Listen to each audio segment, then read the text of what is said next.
वर्ग करण्यात आले। गैरसमज दूर करण्याचा प्रयत्न केलेला आहे, पण दर महिन्याला लाडकी बहीणच्या लाभाची किंवा लाभार्थी डीबीटीची प्रक्रिया ही जवळ आल्यानंतर अशा पद्धतीच्या बातम्या येत असतात। साधारणपणे ह्या बातमीची सवय आम्हाला गेल्या 3-4 महिन्यापासून झालेली आहे। खरं तर या संदर्भामध्ये राज्याचे मुख्यमंत्री देवेंद्र फडणवीस साहेब, उपमुख्यमंत्री अजितदादा असतील, उपमुख्यमंत्री एकनाथजी शिंदे साहेब असतील, जो काही प्रत्येक राज्याच्या आपापल्या काही रेव्हेन्यू जनरेशनच्या संदर्भातल्या काही प्रचलित पद्धती असतात किंवा काही इनोव्हेशन्स असतात, त्या संदर्भातली प्रथम बैठक होती। फार काही याच्यावर आज म्हणजे पहिली बैठक असल्यामुळे इंट्रोडक्टरी मीटिंगच होती, कारण रेव्हेन्यू जनरेशन आणि इतर काही नवीन बाबींबद्दलची पहिली बैठकच होती। आमचे चेअरमॅन या ग्रुप ऑफ मिनिस्टर्सचे प्रमोद सावंत साहेब आहेत, मुख्यमंत्री गोवा राज्याचे, आणि आज साधारणपणे वेगवेगळे जे काही 3 राज्य आहेत त्यांनी त्यांचं जे काही सादरीकरण आहे ते केलं होतं।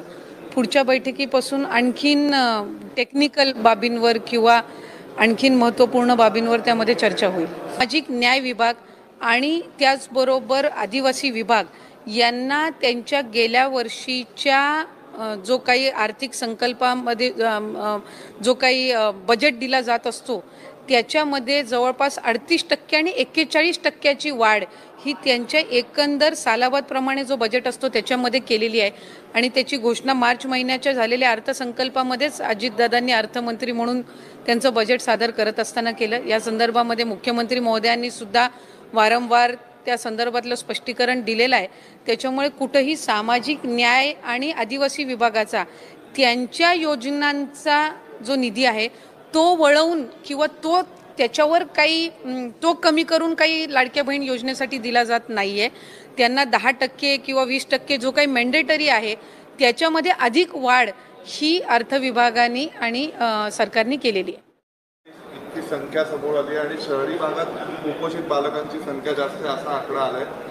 तुमची साधारणपणे आकडेवारी चुकलेली आहे। जी काही 1,82,000 आपण म्हटलंय त्यांचा सर्वे झालेला आहे, आणि त्या सर्वेमधून जी काही आकडेवारी आलेली आहे, जर आपण 2023, 2024, 2025 ची आकडेवारी जर आपण बघितली तर याच्यामध्ये साधारणपणे 2023 मध्ये 5% होतं, त्याच्यानंतर खाली होऊन 24 मध्ये 3% आलंय, आणि यावेळेला साधारणपणे 1.6% कुपोषणाचं प्रमाण हे आलेलं आहे, जो आम्ही आणखीन कमी करण्याचा प्रयत्न हा आम्ही त्या ठिकाणी महिला व बालविकास विभाग म्हणून ते उद्दिष्ट ठेवलेलं आहे, आणि मुख्यमंत्री महोदय आणि दोन्ही उपमुख्यमंत्री महोदयांच्या मार्गदर्शनाखाली आम्ही करत आहोत।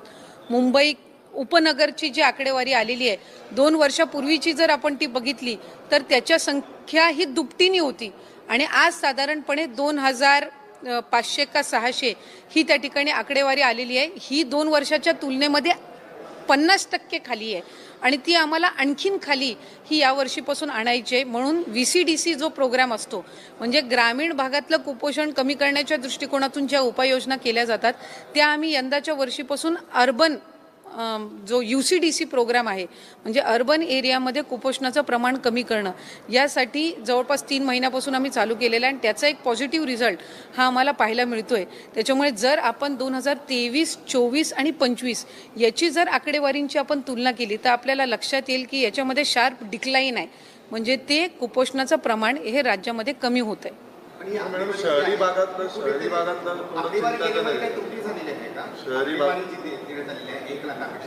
नाही, 1 लाखापेक्षा त्रुटी झालेली नाहीये। साधारणपणे माझ्याच लेखी उत्तर जे आपण तारांकित प्रश्नांचं देत असतो त्याच्यामध्ये ही आकडेवारी दिलेली आहे। त्या सदस्यांनी या वर्षीची आकडेवारी मागितलेली आहे, ती जर आपण 2023, 2024, 2025 3 वर्षांची जर आकडेवारी आपण बघितली तर या वर्षी ते प्रमाण हे कमी होताना आपल्याला दिसत आहे, आणि ते आणखीन कमी करण्याचा प्रयत्न हा मी साधारणपणे विभाग म्हणून करत आहोत।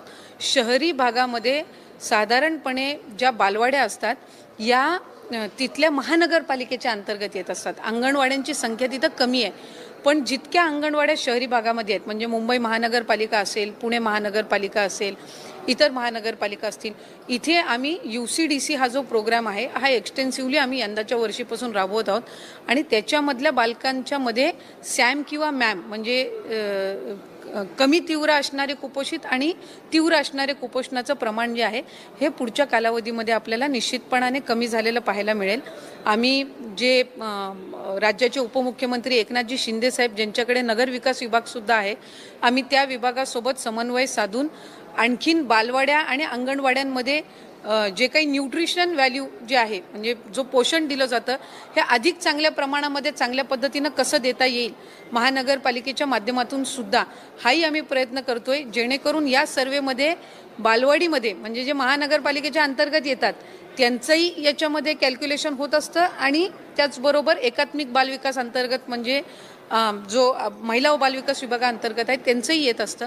तर साधारणपणे ते चांगल्यातले चांगले प्रोग्राम्स कुपोषणाच्या दृष्टिकोनातून राबवून ते प्रमाण कमी हे पुढच्या कालावधीमध्ये करण्याच्या दृष्टिकोनातून आम्ही लक्ष केंद्रित करत आहोत. मुंबई उपनगरात साधारण 13,457चा आकडा होता. ठाणे त्या लागोपाठ आहे 7,366. त्यानंतर नाशिक आहे. तर ही जी आणि मग पुणे हे नवे उपनगर तयार होत आहेत. त्यामध्ये या नव्या उपनगराच्या नव्या शहरीकरणाच्या समस्या आहेत असं वाटतं का तुम्हाला कुपोषित बालक? साधारणपणे आपण जर बघितलं की जास्तीत जास्ती स्लम एरियाज जे आहेत ते या भागामध्ये सुद्धा आहेत आणि त्याचबरोबर बऱ्याचशा वेळेला ज्या तिथे बालवाड्या ज्या आहेत या महानगरपालिकेच्या अंतर्गत असतात. जिथे महिला व बालविकास विभाग हे कार्यरत नसतं तर महानगरपालिका हे त्या बालवाड्या चालवत असतात आणि प्रत्येक विभागाचे आपापल्या पद्धतीनं ज्या प्रायोरिटीज आहेत म्हणजे आता समजा अंगणवाडी आहे तर अंगणवाडीमध्ये आम्ही सप्लिमेंटरी न्यूट्रिशन, पोषण आणि पढाई याच्यावर या दोन गोष्टींवर आम्ही लक्ष केंद्रित करत असतो. महानगरपालिकेच्या आपापल्या जो काही त्यांचं बजेट असतं त्यानुसार त्याच्या संदर्भातले त्यांचे क्रायटेरियाज असतात. पण यंदाच्या वर्षीपासून आम्ही हाच प्रयत्न करतोय की जे न्यूट्रिशन आम्ही किंवा न्यूट्रिशनल किंवा सप्लिमेंटरी न्यूट्रिशन आम्ही अंगणवाड्यांमध्ये देतो तेच साधारणपणे बालवाडीमध्ये पण जर त्यांनी त्या ठिकाणी अंतर्भाव त्याचा केला तर कुपोषणाचं प्रमाण हे पुढच्या कालावधीमध्ये आपल्याला आणखीन कमी झालेलं त्या ठिकाणी पाहायला मिळू शकेल. जीएसटीची बैठक झाली तर हिंदी आणि इंग्रजी माध्यमांसाठी बैठक आहे. साधारणपणे this was the first meeting regarding the GST or group of ministers. Before this we have had group of minister meetings regarding various other issues, but regarding the revenue and other GST or IGST or SGST issues, this was the first meeting where 2-3 states made their presentation. Since it was the first and a primary meeting, we could not have much of a technical discussions. Maybe in the next meetings we would have an elaborated discussion and suggestions from every state, and Maharashtra had made its part of presentation in the month of November or December when the GST council was being held. So today as a state we did not have any specific presentation since the opportunity today was